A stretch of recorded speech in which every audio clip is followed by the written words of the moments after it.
அனைவருக்கும் வணக்கம். என் பெயர் லாவண்யா ரவி. குரு வாழ்க, குருவே துணை. ஜோதிட துணுக்கு.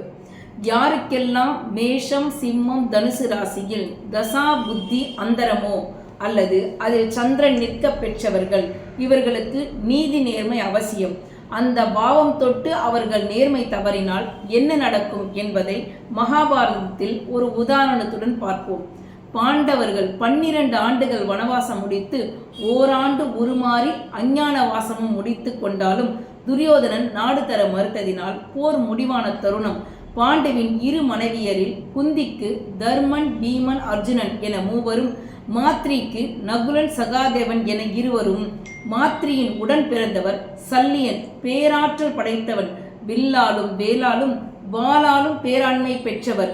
அவரை வெல்ல யாராலும் முடியாது. அவர் தன் மருமகன்களுக்கு உதவுவதற்கு தன் பெரும் படையுடன் வந்து கொண்டிருந்தார். இதை அறிந்த துரியோதனன் சல்லியனை தனக்கு உதவியாக்கி கொள்ள வேண்டும் என எண்ணினார்.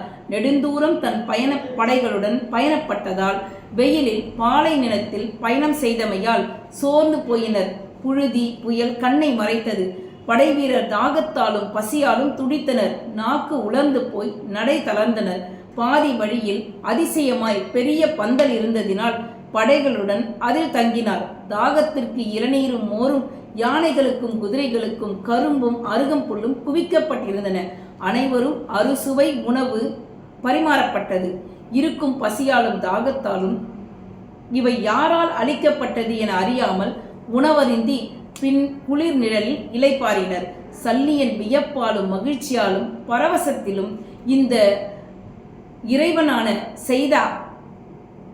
உதவி செய்தவனுக்கு என் உடல் பொருள் ஆவி அனைத்தையும் உதவினாலும் கைமாறாகாது என அவன் அறியாமல் உரக்க கூறினார்.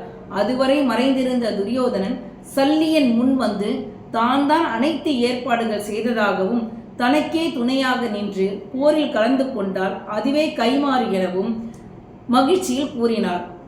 தன்னை மறந்து கூறிய சொல் தன்னையே கடமைக்கு தள்ளிவிட்டது என்று எண்ணி கடமையா வாய்மையா என மருகினார். மருமகன்களுக்கு தன் கடமையை செய்ய முடியாததை எண்ணி துரியோதனனுக்கு வாக்கு கொடுத்ததில் தன் உயிரையும் போரில் துறந்தார். எனவே மேஷராசி, சிம்ம ராசி, தனுசு ராசி இருப்பவர்கள் சூழ்நிலையால் வாக்கு தவறாதீர்கள். தவறினால் சொந்த உறவுகளுக்கு கூட உதவ முடியாமலும் அனுசரணை இல்லாமலும் எதிரிகளை வளர்த்துவிட வேண்டிய சூழ்நிலையில் தள்ளப்படுவீர்கள். இவர்கள் வெளியிடங்களில் உணவு வகைகளை கவனத்துடன் உண்ண வேண்டும். வார்த்தைகளை கவனமாக கையாள வேண்டும். இதற்கு பரிகாரமாக குலதெய்வத்தை வணங்கி வர அவர்களின் ஆசியும் அருளும் பெற்று வர வாழ்வில் முன்னேற்றம் இருக்கும். மேலும் ஜோதிட ஆலோசனைக்கு லாவண்யா ரவி. நன்றி, வணக்கம்.